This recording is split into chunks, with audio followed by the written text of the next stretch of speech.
제 동생은 총에 맞아 죽었습니다. 사람을 죽인 총과 사람을 살린 총이 같은 회사에서 나왔습니다. 그리고 저는 지금 사우디 방산 전시회 한복판에 서 있습니다. 한국의 무기 회사 부스 앞, 눈앞엔 최신 전투기 모형이 있고 귀에는 마케팅 음악이 울립니다. 하지만 제 머릿속엔 동생 얼굴이 떠오릅니다. 이건 안 돼. 이런 건 안 돼. 몇 발짝 물러서려는 순간 누군가 조용히 말했습니다. 그 총이 한 생명을 살렸다면요?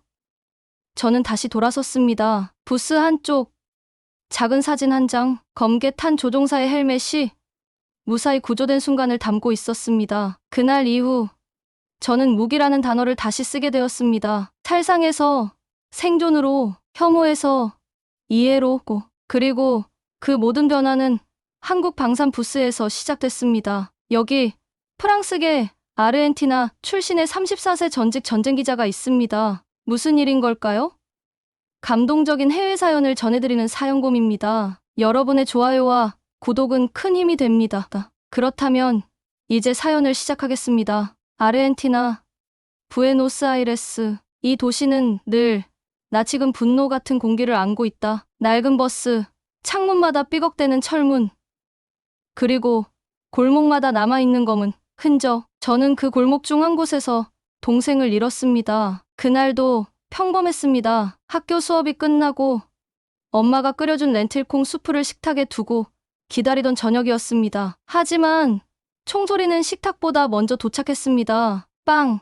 아니, 그 소리는 그렇게도 가볍고 무심했습니다. 딱딱한 공기처럼 울리더니 사라졌습니다.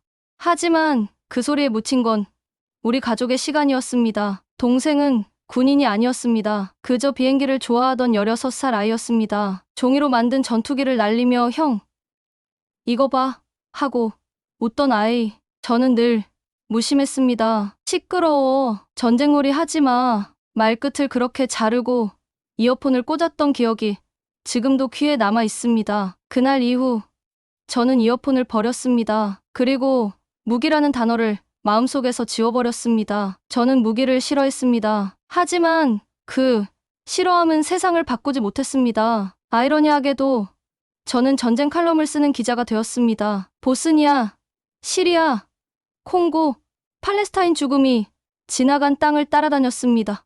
그곳에서 저는 누가 무기를 쓰는지보다 누가 죽는지가 중요하다는 걸 배웠습니다. 그리고 지금 제가 서 있는 곳은 사우디아라비아 리야드 방산 전시회장입니다. 회사 이름, 소음, 깃발, 제복, 그 모든 게 숨을 막게 했습니다. 저는 여기에 왜 와 있는 걸까요?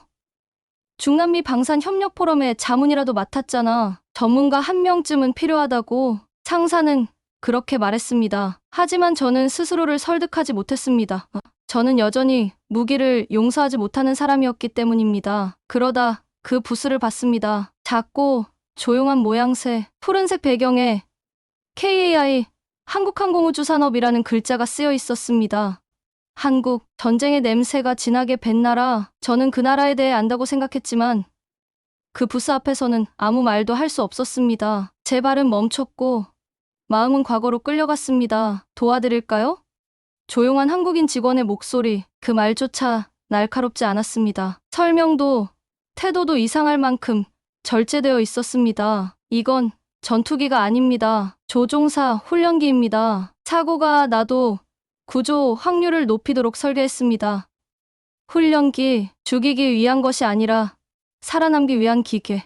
하지만 저는 쉽게 믿지 못했습니다. 그럴 수도 있어. 그래도 가슴속에서 무언가 단단한 돌덩이가 말을 막았습니다. 그때 눈에 들어온 한 장의 사진, 작은 액자, 불타는 조종석, 그리고 그 안에서 헬멧을 쓰고 구조되는 한 남자. 이 장비 덕분에 제 동생이 살아났어요. 처음엔 방산 통역이라는 게 부끄러웠어요. 하지만 지금은 이 일이 누군가의 삶을 지킬 수 있다는 걸 압니다. 그 말 앞에서 저는 한 걸음도 움직일 수 없었습니다. 제 기억이 동생의 마지막 얼굴이 그 자리에 저를 붙잡고 있었습니다. 그날 저는 처음으로 무기의 다른 얼굴을 보았습니다. 그건 누군가를 지키기 위한 얼굴이었습니다. 그리고 그 얼굴을 처음 보여준 곳이 한국 방산 부스였습니다. 전시회 이틀째 저는 오전부터 계속 한국관 근처를 맴돌았습니다. 딱히 무언가를 보고 싶은 건 아니었습니다. 하지만 이상하게도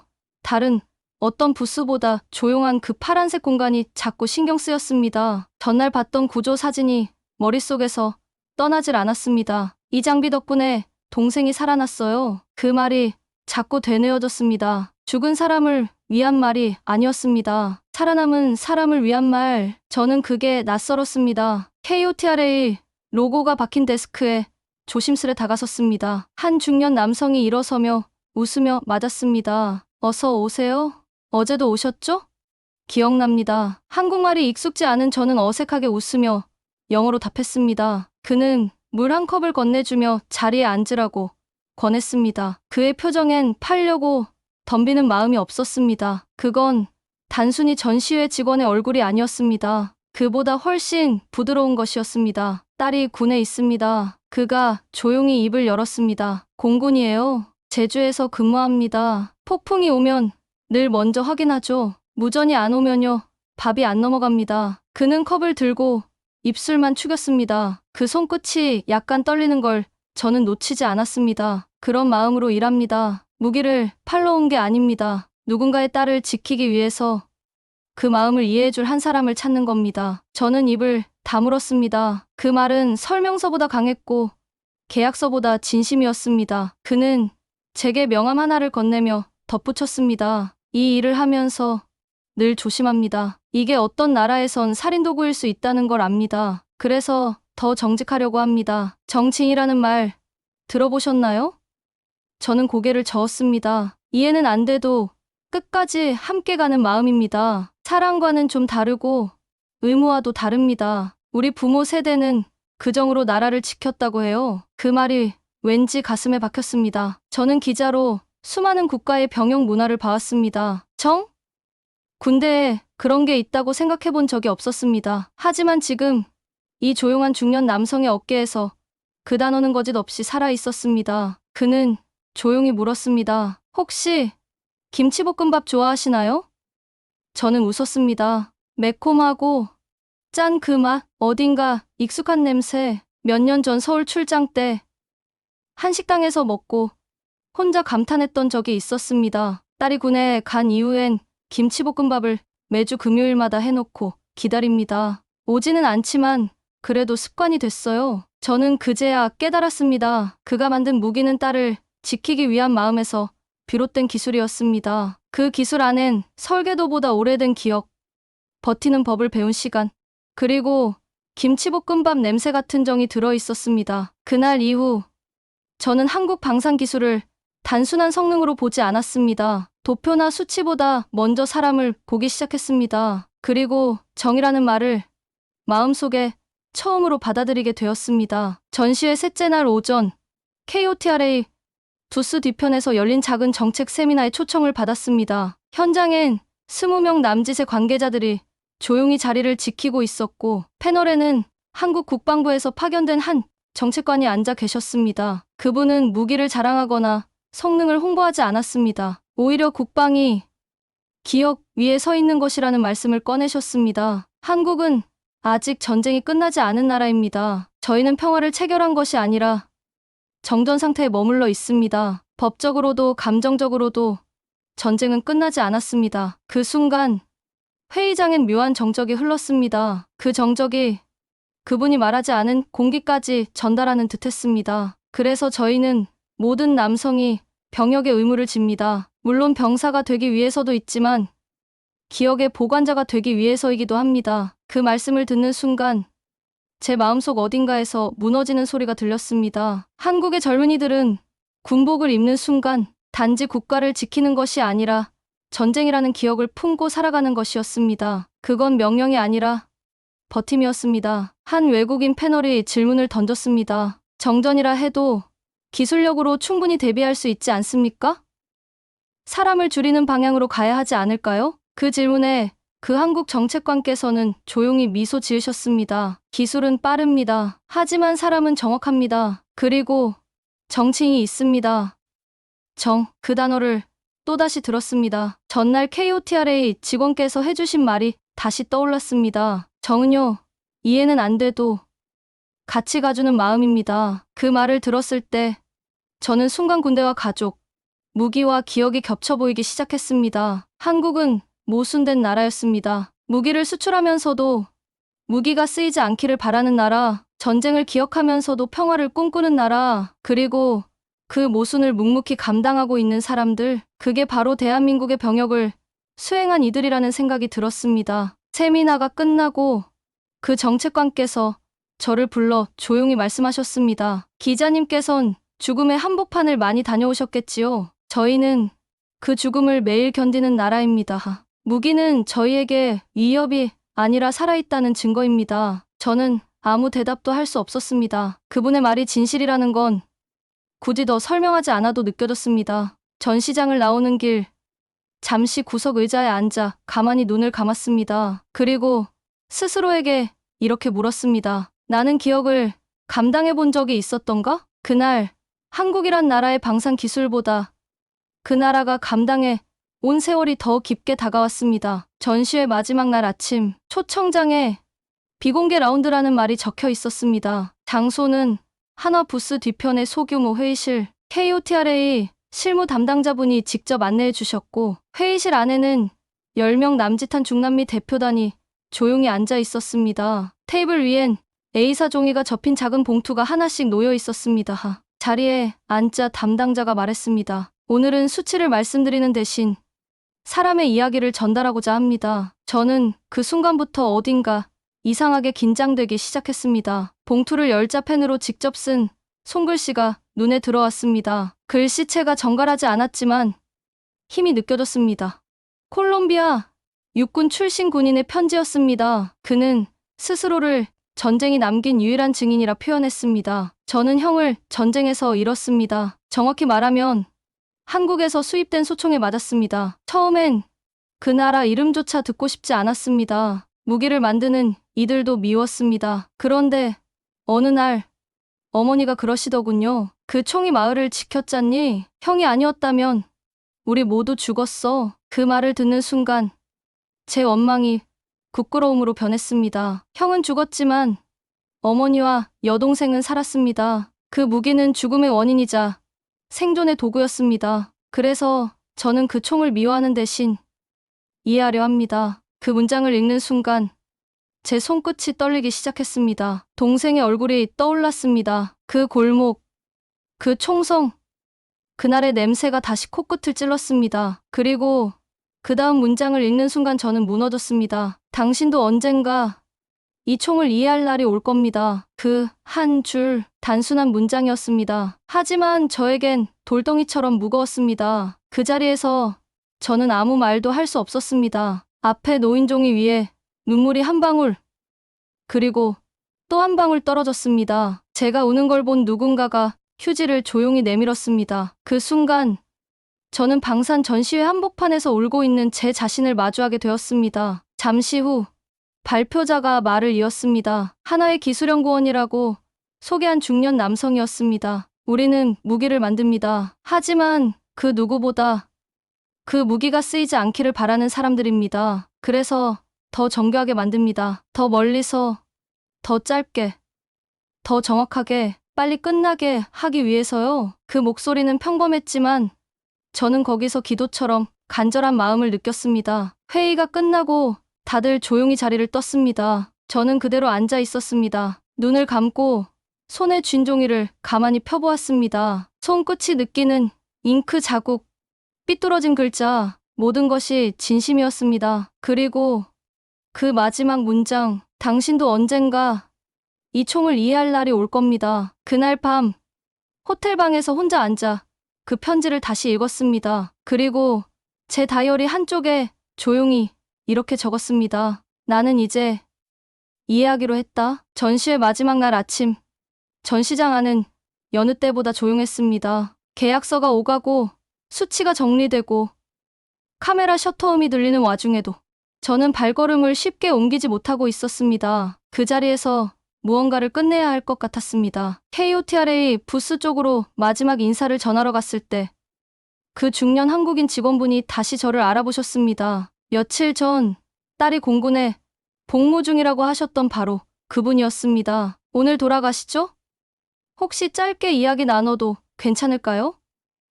우리는 부스 뒤편 작은 접견실로 이동했습니다. 그곳은 다소 어두웠고 조용한 음악이 희미하게 흘렀습니다. 그는 말을 천천히 시작하셨습니다. 저는 20년 넘게 이 일을 해왔습니다. 기술도 시장도 변했지만 저희가 지키려는 마음만은 변하지 않았습니다. 그의 말은 준비된 발표가 아니었습니다. 한 아버지로서, 한 한국인으로서 조심스럽게 꺼내는 고백 같았습니다. 기자님, 저희는요, 무기를 파는 나라가 아닙니다. 저희는 살아남는 법을 나누고 있는 겁니다.